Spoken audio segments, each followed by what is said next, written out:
Quando eu cheguei lá na França, eu tive o grande salto quântico da minha vida. Não foi fácil, porque eu cheguei lá, todos os meus diplomas não valiam nada. Por mais que eu tivesse estudado em Portugal, não sabia falar francês, eu não tinha como validar nada se eu não soubesse a língua, né? E não sabia o que eu ia fazer da minha vida. Eu estava totalmente perdida, sem amigos, sem ninguém. Você foi morar onde lá na França? Em Étiolles, uma cidade 40 quilômetros de Paris, mais ou menos. Maravilhosa cidade. Mas assim, não tem nada a ver com o Brasil, gente. Nada. Esse acolhimento que existe com o brasileiro, esse amor, essa amizade, você não encontra, né? Então eu tinha meu filho lá comigo, mas ficava na escola o dia inteiro. Para ele foi um grande desafio também. Foi um salto quântico na vidinha dele, com certeza. Mas ele, em 3 meses, aprendeu a falar francês, né? Pelo menos.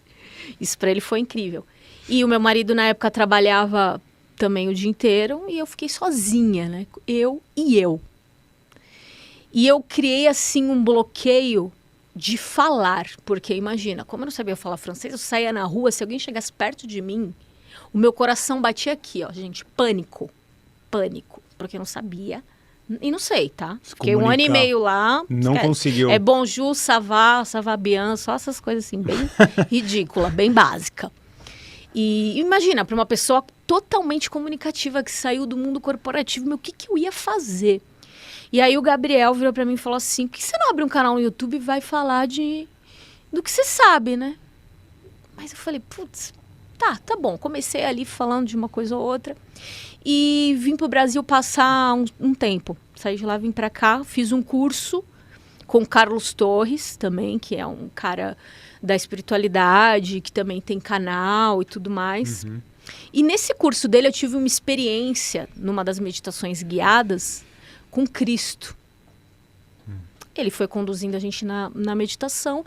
E aí chegou uma hora que eu, em desdobramento, porque eu estava lá, não foi uma coisa da minha cabeça, eu estava no local que ele conduziu, que era o Mar da Galileia, só que eu não sabia que eu estava no Mar da Galileia. Para mim, eu estava num lugar que tinha um mar que não era areia, né? Era tipo umas pedras, e uma mulher do meu lado pegou na minha mão, eu não sabia quem era essa mulher, ela colocou um véu na minha cabeça, que vinha até mais ou menos o meu joelho, pegou na minha mão e disse assim, o meu filho quer falar com você. Quando ela falou isso, eu comecei, assim, eu fui tomada por uma sensação, por um sentimento que eu só conseguia chorar, mais nada. Igual uma criança, assim, que tu começa a chorar e tu não tem controle nenhum.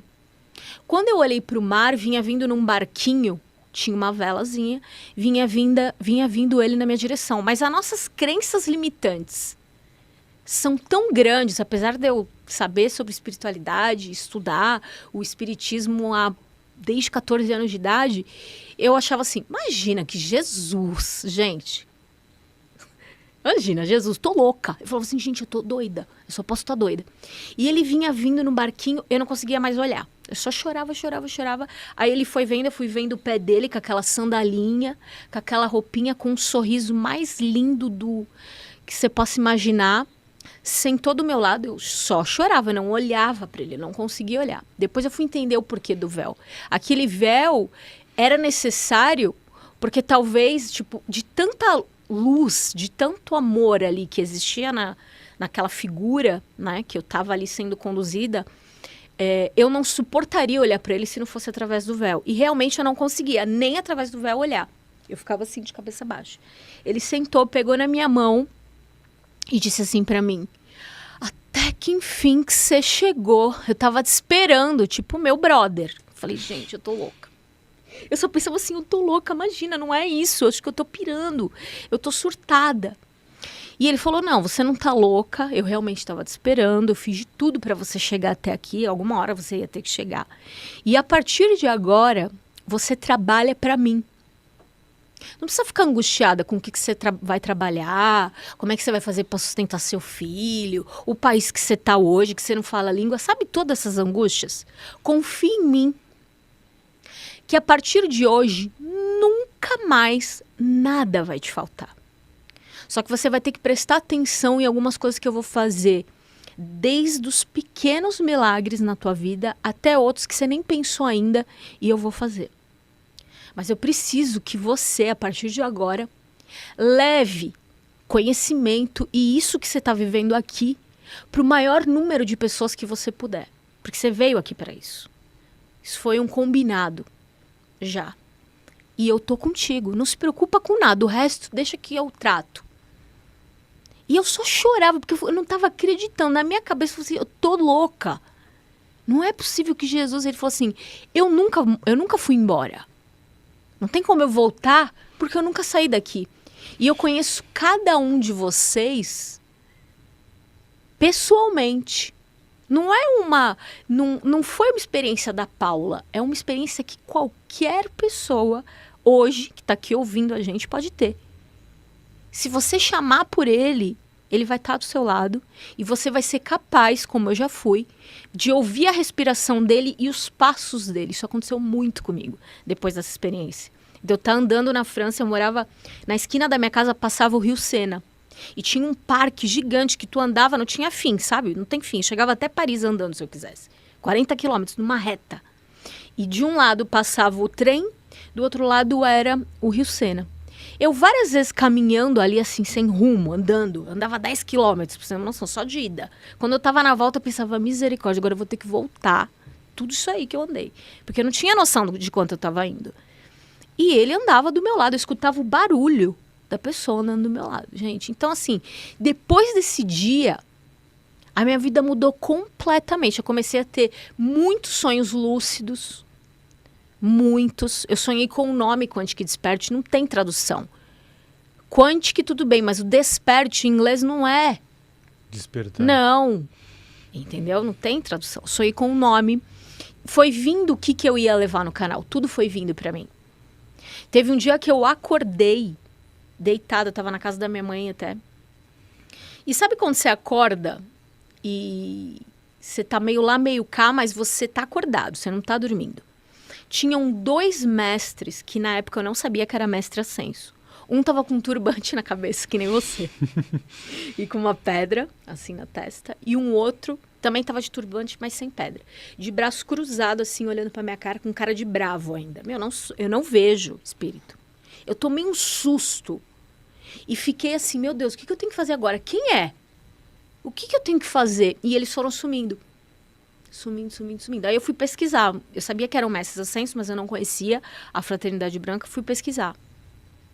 E aí eu busquei um lugar em Santos que tivesse a Fraternidade Branca. Cheguei lá, quem eram os 2 que estavam no altar?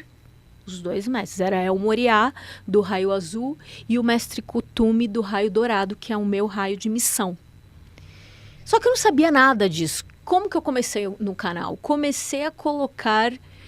fiz uma série sobre os mestres ascensos. Fui falando raio por raio, porque eu não conhecia.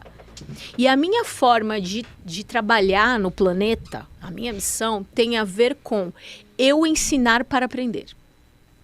Eu não aprendo se eu não ensinar. Então, eu não tenho como captar nenhuma informação só lendo ou fazendo um curso. Uma formação, que seja. Eu preciso ensinar para as pessoas. E isso é desde que eu sou criança. Comecei a dar palestra, eu tinha 12 anos. E assim foi dentro das empresas. Eu só conseguia captar o que era aquilo se eu compartilhasse.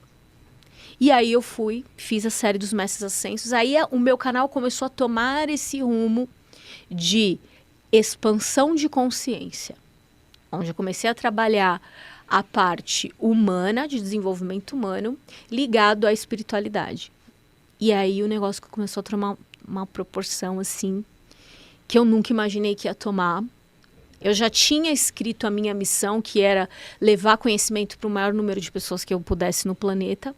E fui montando alguns cursos de desenvolvimento, né? Joguei na Udemy, em algumas plataformas de cursos online. E numa dessas que eu fui olhar, assim, os gráficos, um dos meus cursos de PNL, inclusive, estava presente em 55 países e traduzido em 12 idiomas. Eu olhei aquilo e falei, gente, está acontecendo. Né? Então, e assim eu estou sendo conduzida o tempo inteiro. Né? Eu sei que essa missão começou. Eu vejo que a Quantic Desperte, eu, pelo menos pelos relatos que eu tenho das pessoas que me seguem ali, que são inscritas no canal, elas falam que antes de saber que existia o canal, elas sonharam ou com o logo ou com o nome, e foram pesquisar no Google e chegaram até a Quantic Expert. Então, eu vejo que é algo que já existe num outro plano e que eu e o Gabriel Duarte implantamos aqui na Terra, entendeu? Então, eu sou só uma trabalhadora da Quantic Expert, entendeu? Interessante.